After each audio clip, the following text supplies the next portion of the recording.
So it is 5 o'clock sharp in the morning right now, and I'm about to head out to Idlewild so I can climb as much as I can of Mount San Jacinto. So the goal, minimum goal, is to get to Suicide Rock. So that would be around a 6-mile hike. Other than that would be to get up a little bit higher on the mountain so I can check out some of the state campsites, which you do need reservations for. And if I am successful, then I will get all the way to the top of Mount San Jacinto, and that means I can get to some of the national forest area near there, because apparently there's free-for-all backpacking up there.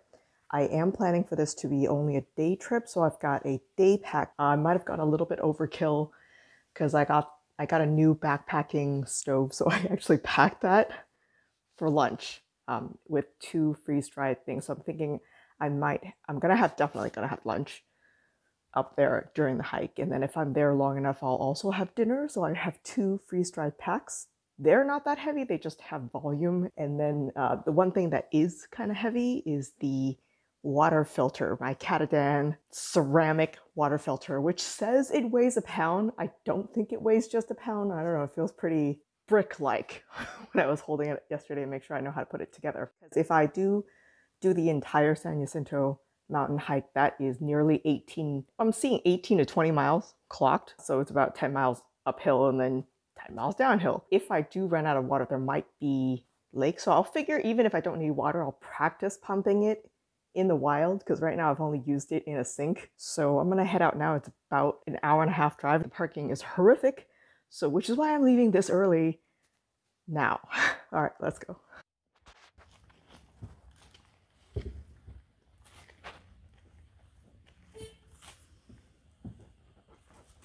All right, I am in Idlewild or Pine Cove, I'm not sure. I'm at the Deer Springs Trailhead parking.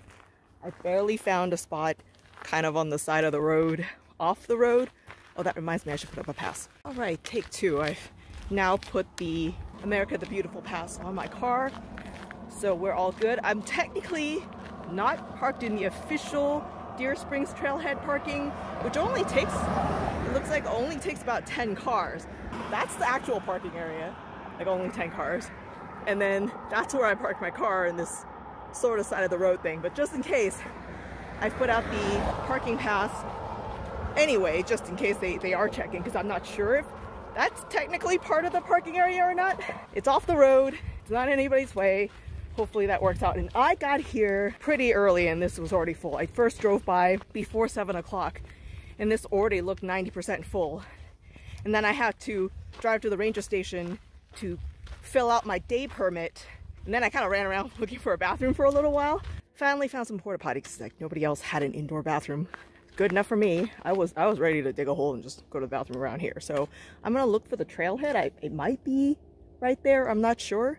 So I'm gonna double check on my Gaia app, which I did purchase because I couldn't actually locate a decent map for the San Jacinto area that had topo markings. So I just have like a generic map that's got the turns and the waypoints, but it doesn't tell you what the climb is. And I guess, yeah, you probably don't need all of that fancy topo stuff because it's up the mountain and then it's down. So not a whole lot of question as to which direction you go, as long as it looks like a trail. But you know, I might as well. I was looking at Hiking Guy's recommendations on what gear and apps he uses for hiking. He always recommends you have a paper map. So I have a paper map, it's just not as detailed as I like. So I wanted to supplement it with the Gaia app, and I did just end up buying the 5-year discounted version. If you go to Hiking Guy's site, he's got a link for a 20% discount. So it's $48 for 5 years. And I figure it would be nice because now that I've tried to use Google Maps for a couple of trips, I found out that, you know, the trail markings aren't great on Google. According to Gaia, this is the trailhead. Footprints, it looks sort of like a trail, and it's right next to the parking. So okay, I think this is it. I'm surprised there's no sign saying this is the trailhead, but it certainly does look like a trail. So all right, so the reason I wanted to come to San Jacinto today is because now that it's May, Joshua Tree is actually getting way too hot to go to do any kind of meaningful hiking. And once again, I'm a little short of breath because of the altitude. We're at probably 5,500 feet elevation right now. So I'm definitely going to take this beginning easy just to kind of get used to the air. I'm not even 200 feet into the trail yet. I'm out of breath. I am toting quite a big pack for a day hike. This is what was it, 19 pounds? I think with the water, 19 pounds. So closer to 11 pounds of just gear. The load will be lighter by the end of the day. Okay, I think now this is part of the trail. This was just a side thing leading up to the trail. So yeah, the beginning of this trail is technically National Forest property. But what happens is that you actually start moving towards California State Park area once you get in. So this sign tells you that you have to get one of these permits. And I got one of those. I got the one for the forest on the right. And I put it in my backpack. You have to have a copy because the ranger might ask you. You only have to get one of the permits, not all four. So that's good. All right, so far, looks like it was just really steep getting in there, and I want to make sure this is actually, nope, see, I've already did it wrong. So here's what happened. I was distracted talking to you about the sign. I walked right over that. Clearly that's there to tell you that this is not the trail.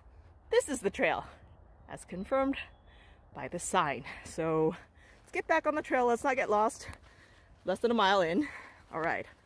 Okay, so I'm about 0.6 of a mile up the trail, and I just wanted to show you that white stuff between the mountains. Those are clouds. And I don't think I drove through that exact cloud patch, but there was about 12 miles of driving where I had to drive through the clouds essentially, and it was mountain roads and clouds, so it was terrifying. Luckily I wasn't sharing the road with that many people, so it's all good. But just be aware, if you come in early in the morning, you're gonna have to contend with the clouds and the sun in your eye. At least the clouds mostly shaded the sun in my eye part, except you never knew when the clouds would part and then the sun's like directly in your eyeballs. So just be careful when you're driving up here.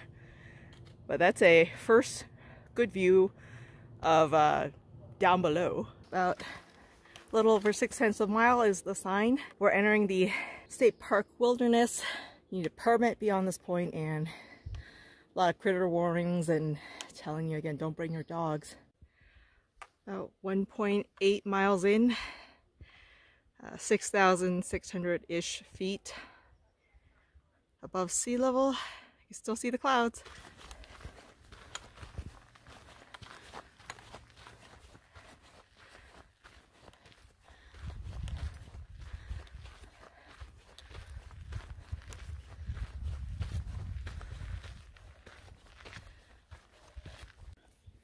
Alright, so it's 1.9 miles in. I had to sit down and take a break, not because I was super feeling bad, but because I was feeling a little bit hungry, so I wanted to have a snack. It's still too early to cook lunch proper, because is it even 9 o'clock yet? I don't think it's even 9 o'clock yet right now. So yeah, I just had one of my other non-cooking snacks. I'm going about like 1.5 miles an hour, which is not great, although the downhill coming back will be a lot faster. You know, it won't be an all-out run, but there will be a good portion that I can run. Got some good views so far. It's mostly tree covered. It's not as cold as I thought. When I drove in, it said like 50 degrees on the thermostat on the car. I'm wearing like a thicker merino wool layer that's long sleeves, but I had to roll the sleeves up because it got a little hot. Well, now that I'm talking about it, it's getting a little chillier. I do have my puffy jacket when it gets colder if I do get high enough.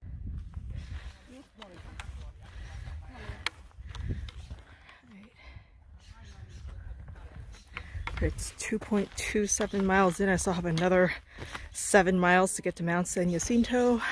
Alright, that's the turnoff for Suicide Rock. It's a mile out. I don't think I'm going to do it. That's the way I came. Alright, 2.7 miles in. That's just a whole thing of clouds feel like I'm on a plane.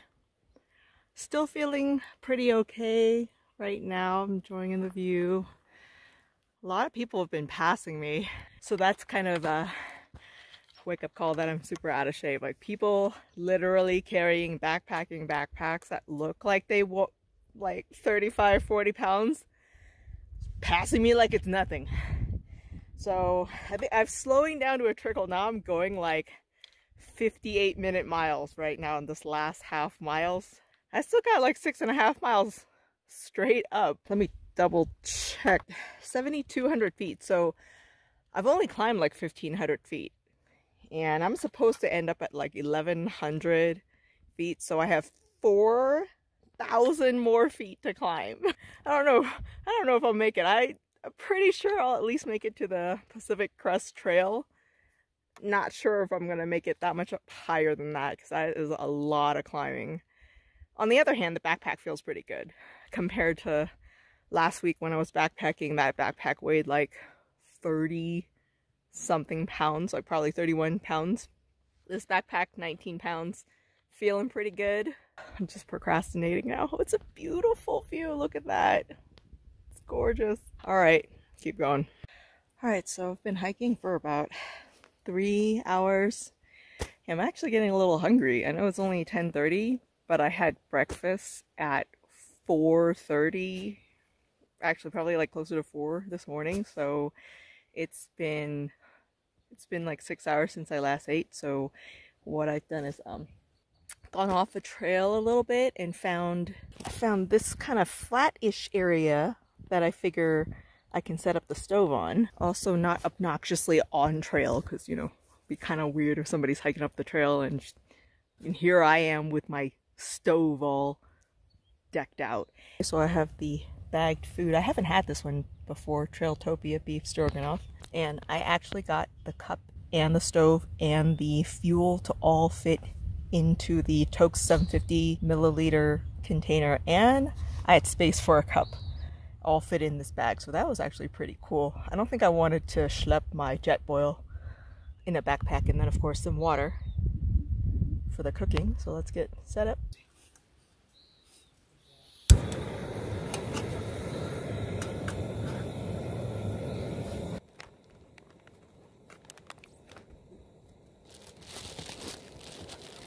This is not as off trail as I thought as people walking by.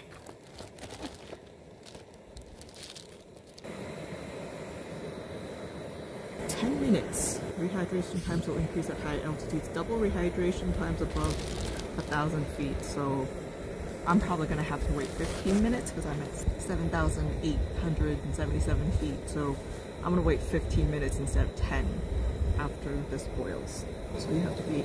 Oh, I think it's boiling. It's boiling, it's boiling. Yeah, it's just oh, I guess that cooled down real fast. I'm glad that worked out instead of me burning my hands off.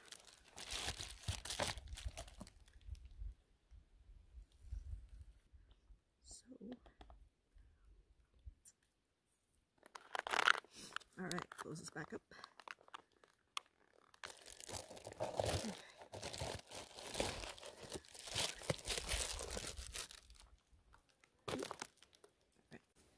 Okay, so this altitude is not a joke. I'm still feeling pretty good right now, though I am much more aware of the fact that I'm getting thirsty a lot more often. You know, dehydration is one symptom of altitude sickness, so I'm really trying to keep on top of the hydration. So as I'm sitting here waiting for the food, I've taken multiple sips of water. I have plenty. I also brought the Catadan filter, but I haven't seen any water source from which to filter. You know, if we come backpacking, I don't want to have to schlep 10 liters of water because I don't think I'll make it. That's 20 pounds of water alone. I would like to know where the water sources are so that next year, maybe in the spring, we could come in and use the water filter.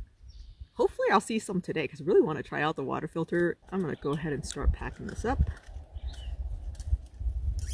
This is the Soto Windmaster. It does have its own igniter, which I like because I don't like having to light a lighter on here.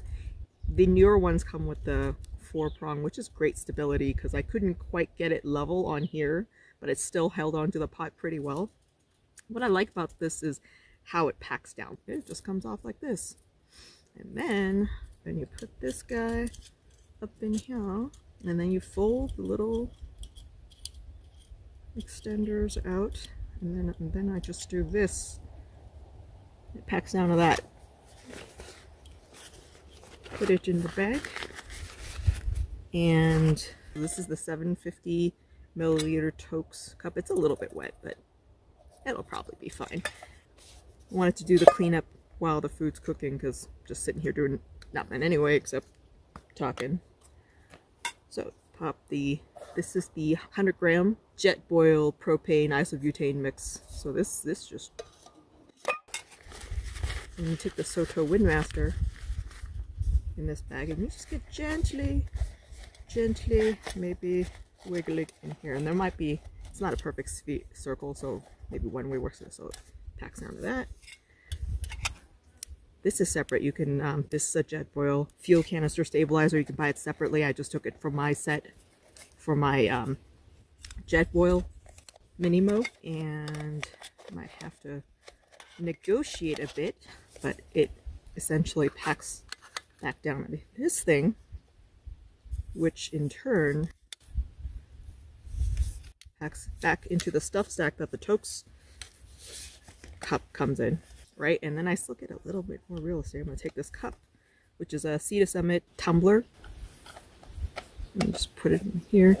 And this is the this is the entire cooking system. A little bit unsure heading up to here, but now I found a sign. This is the major junction to the loop that I was looking for. So, San Jacinto Peak, 5.5 miles up still.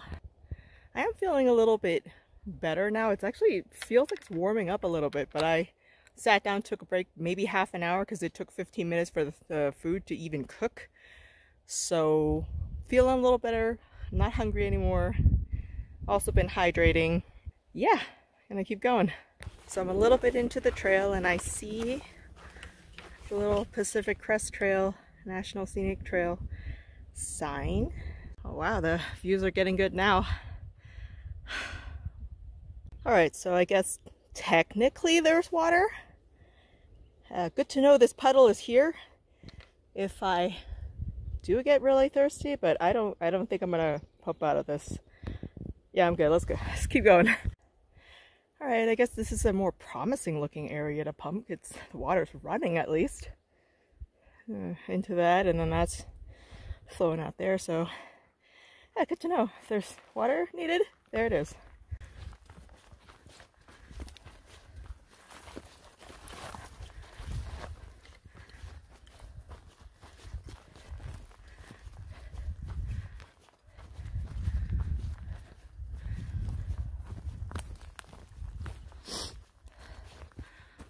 Ooh. So I came across this on the trail, just wanted to double check to make sure I wasn't supposed to go that way or something. No, this is the correct way, so I'm just gonna jump over this thing and keep going. So I'm just taking a break. I've got like another 3,000 feet of climbing, I guess like 4 miles. So that's like a doable climb. I'm still feeling pretty good. I was kind of worried that I'd start getting altitude sickness, and I think the last time I got altitude sickness during a hike was 10,000 feet in the air, so I'm kind of getting back to that area. I'm a little bit more optimistic about how I'll do today, because I am tired, because it is a hike uphill, but I'm not really feeling any altitude sickness as I recall how they felt before, so that's good so far. It is really gorgeous. There's only here and there that you can see the view of the valley below, because there's a lot of dense forestry going on and a lot of huge boulders. So the trail's been really interesting. I found a couple of running water bits, maybe 3 of them. One of them I would filter out of because it actually looked like it was moving. Other than that, yeah, not a whole lot of water sources. Another 3.5 miles until San Jacinto Peak. 1.5 miles until I get to the Little Round Valley campsite. So I've got to climb over that tree, I guess. All right, let's go. There's snow. guess if I really want, I can boil some snow and filter that.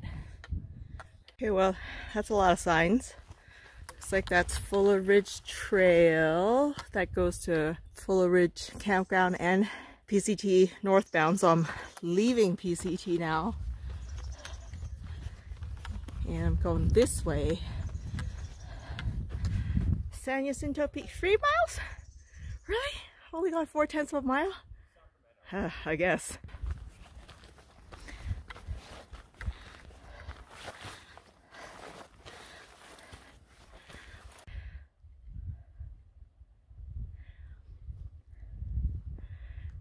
.8 miles up. This is the view. I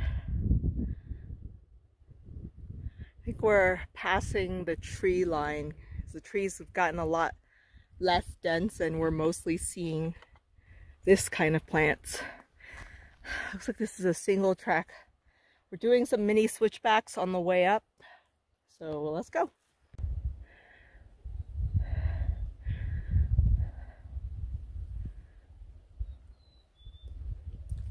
Alright, so once you kind of pass the main trees line to get to this kind of pokey single track area, there's spots that are just like this where it's very rocky and some of these rocks are loose.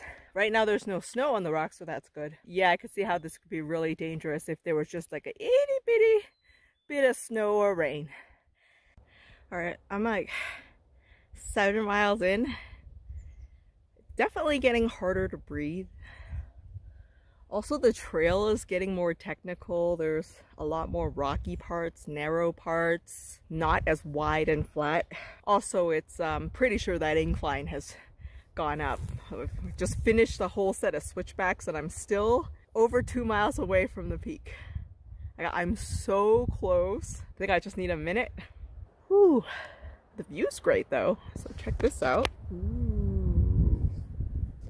Alright, so while I was sitting here taking a break, a bunch of children just came from the top and passed me. So some 7-year-old, I'm gonna guess 7 or 8, no more than 10, some baby just walked down here like nothing was wrong.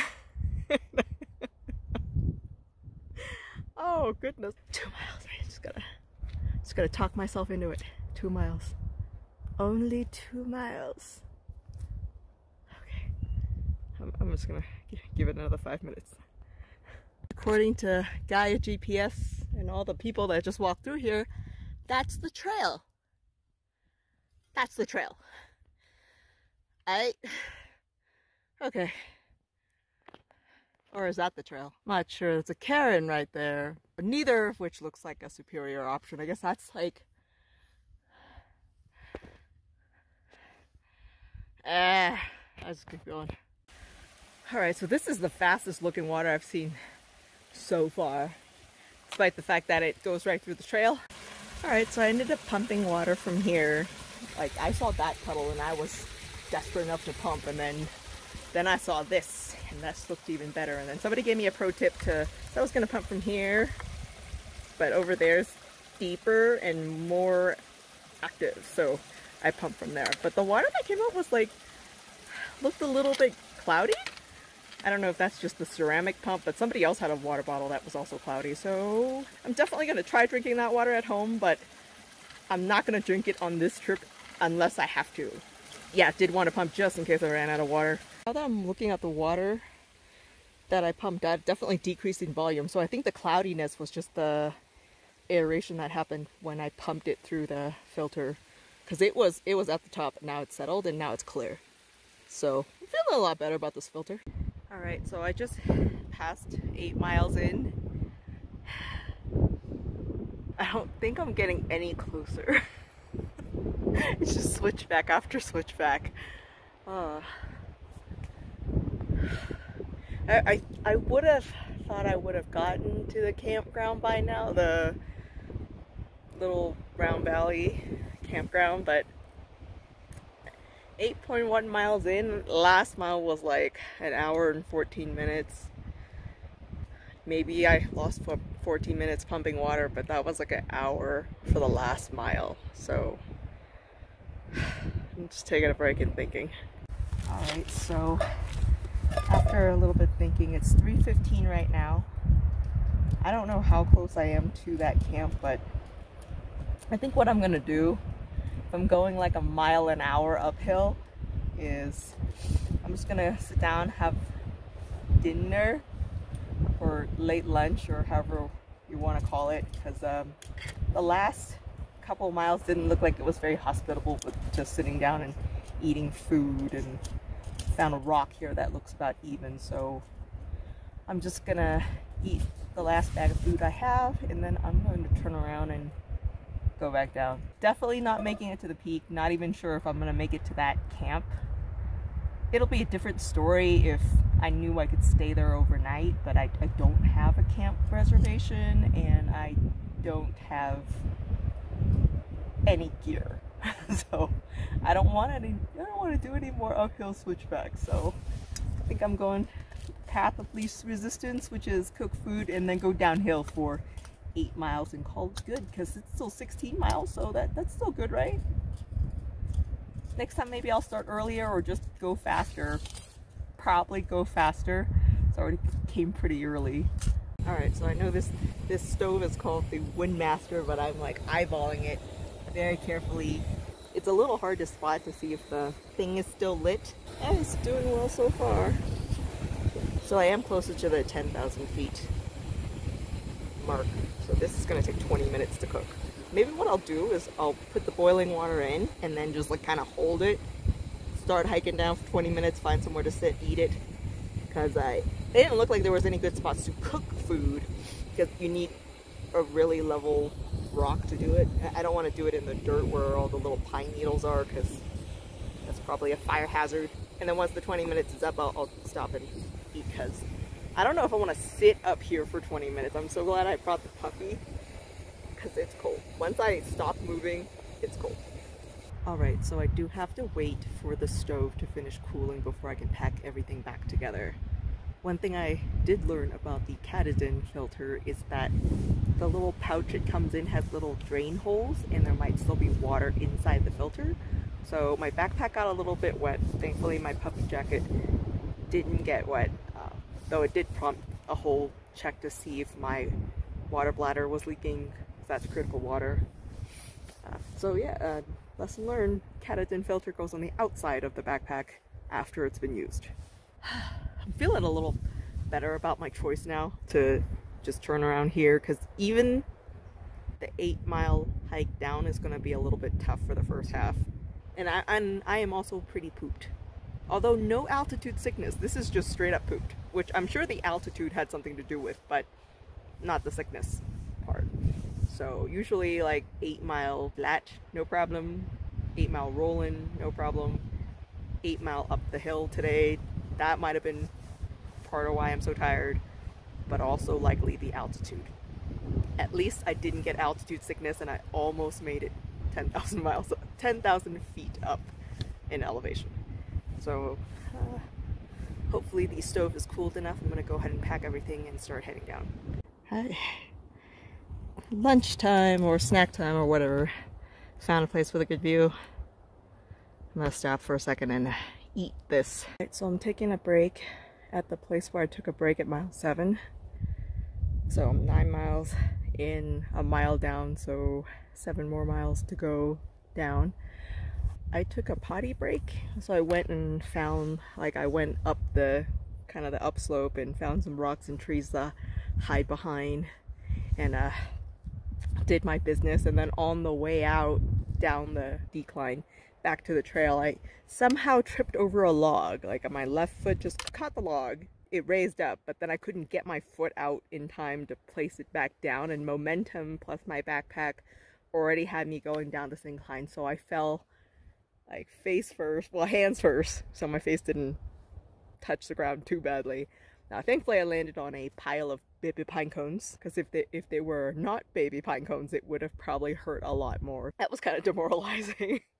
I just want to use the bathroom, and then I come back out and just tripped like an idiot. Thankfully there were no witnesses to my scream. At least I don't think so. I don't know. Maybe they were tired. You know, I'm feeling better than like a mile ago, but still kind of tired. And now I know I kind of have time to exit the mountain. Things are not as bad, right? Plus it's like mostly downhill, except it's not like a nice downhill. I just went through a pretty rocky part. Now it's kind of nice trail. Let me show you. So it's mostly nice trails. There might be a couple of tricky rocky parts in a little bit. I do remember that right before the Pacific Crest Trail, or it's going to be right before I see the Pacific Crest Trail. There's going to be switchbacks amongst some thorny bushes, which is why I wanted to, you know, go take care of business before I hit that segment. Because when you hit that segment, it's like single track. You can't do anything at all. Like you're on the trail, on the rocks, very, very technical decline. I think that's really the only hard part. Everything else is like pretty much okay. There was one bit that was kind of sketch, but it was mostly because I couldn't tell if it was trail. Now that I know it's a trail, no problem. And the Gaia GPS was also very helpful. It was off like here or there, but for the most part, it solved a lot of questions about which part were the trail, because there were some ambiguous parts. So I was very glad I paid the 40 whatever dollars it was for the 5-year subscription to the standard membership, because I think even the downloadable maps where it tells you where you are on the GPS on the downloaded map was very nice. Alright, so that's probably enough of a break. I'm gonna keep going downhill for 7 miles. Found a Mother's Day balloon just flying around on the trail. Packing this out, I guess. Oh, matches my jacket. Guess it's fate we met. You and I are going to find a trash can. Okay, so it's like 6 something now. So I should have at least an hour and a half of good light. And I have 4 miles left of the hike. It's not terrible, I'm just tired. Like my feet kind of achy.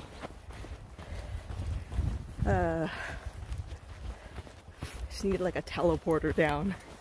You know, now that I've done this hike where I went 8 miles up and soon hopefully down, pretty sure I can get to the summit if I took the tramway. Maybe that's what I'll do next time. Or maybe I'll just start earlier, because I was running late and didn't start the hike until like 7:40 something, because I spent at least half an hour looking for a bathroom. Turns out I might as well just have started the hike and found a place to do my business instead of running around Idlewild trying to find a bathroom. Now I know. Knowing is half the battle. So I'm thinking if I start the hike at 6 a.m. and get just a little bit faster, I could probably do it. Really, the worst part was I told myself I would turn around at 2 no matter what and just go back the way I came to ensure I would get back to my car 6, 7 o'clock. But the summit excitement got to me and I kept going till 3.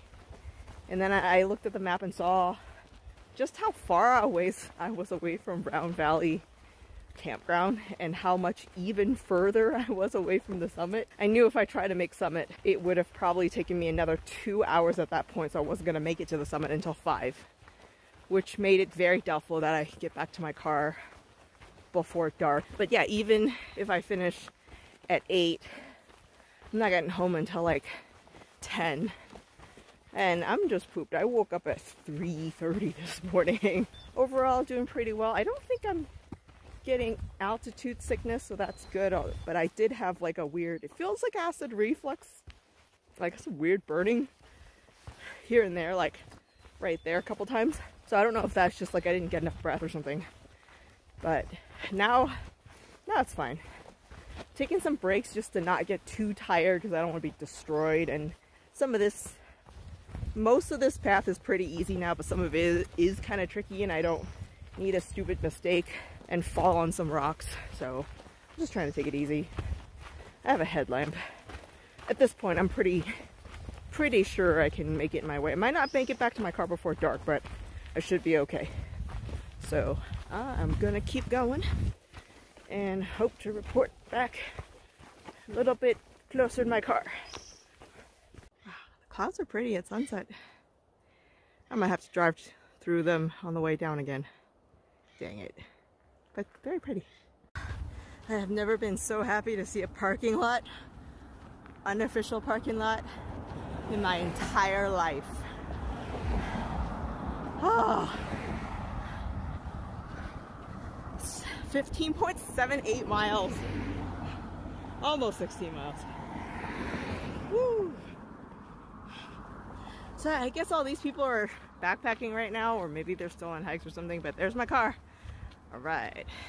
All right, so overall, I think the Mount San Jacinto attempt was pretty decent for me for a first attempt. The beginning wasn't terrible in terms of the grade and how hard the trail is. It's actually pretty reasonable, I'd say. Of course, there was some adjusting to the altitude at the beginning. It did start at 5,600 feet now that I looked at the elevation information on my Garmin after I went home. It didn't hit you like a bus at the beginning. It was effort, though I think I might have taken it a little bit more too conservatively at the beginning because I was trying to save for gas at the end, and ultimately it really just took too long. I took too long to do the climb, and I was a couple hours in, it was getting late in the afternoon, and I was forced to turn around.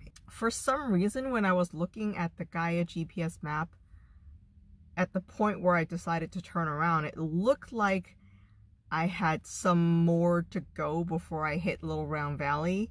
But when I actually looked at the map on Strava, and there's topo markings on there too, it really only looked like I was 10 feet in elevation away from Little Round Valley campground.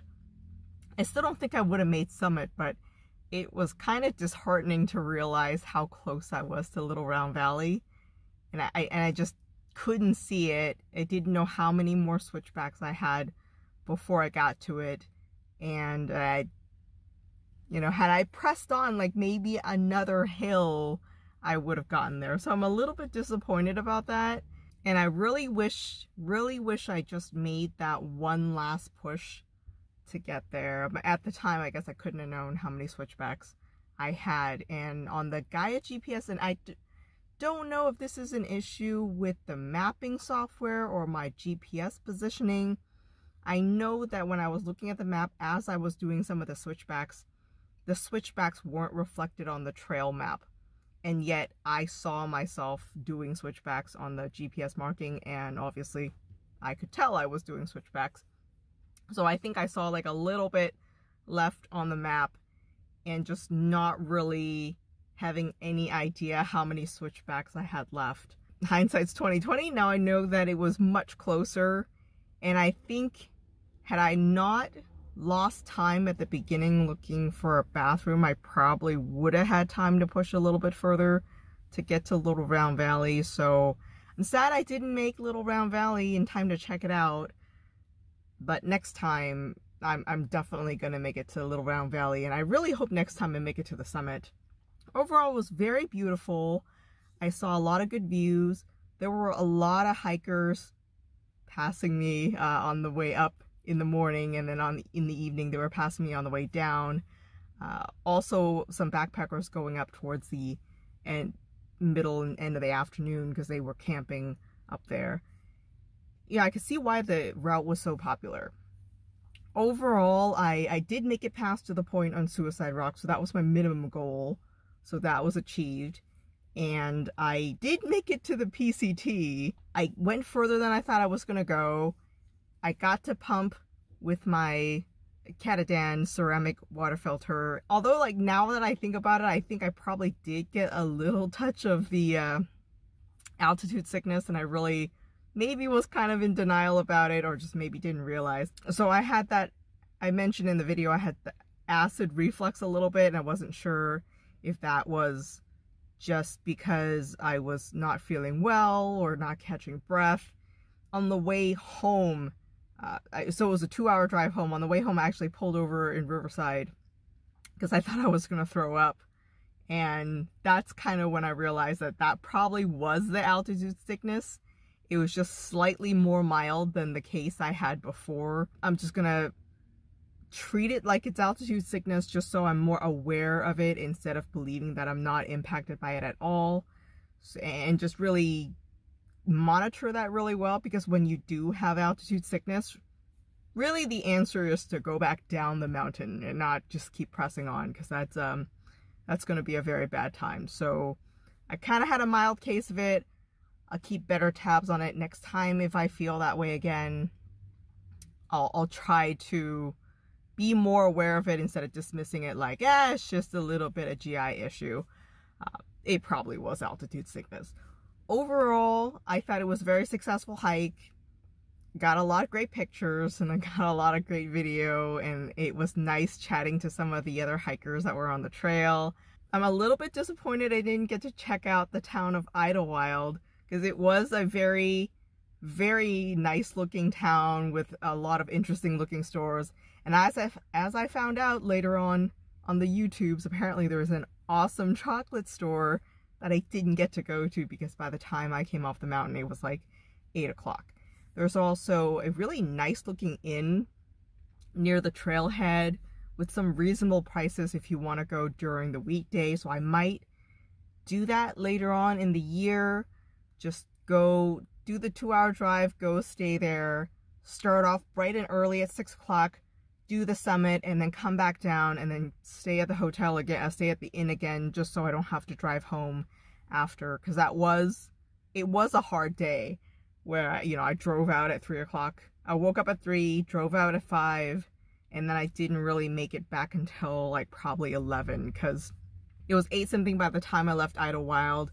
I pulled over at 9 something in Riverside just to stop being sick, and then hung out. And I think I actually went into the Target to buy a Lunchables and just eat and just try to get over that gag reflex to make sure that I wasn't gonna, upchuck everything, because I knew I was hungry, but I was also feeling like sick from the altitude, and I just wanted to eat something and see if I could stomach it down, because it's a lot easier to be sick in that way if your car stopped at a parking lot. You just open the door and just blip, right? Instead of, I'm driving on a freeway, blip. Like, that's probably not something you want to ever experience. So, it was pretty late by the time I got home.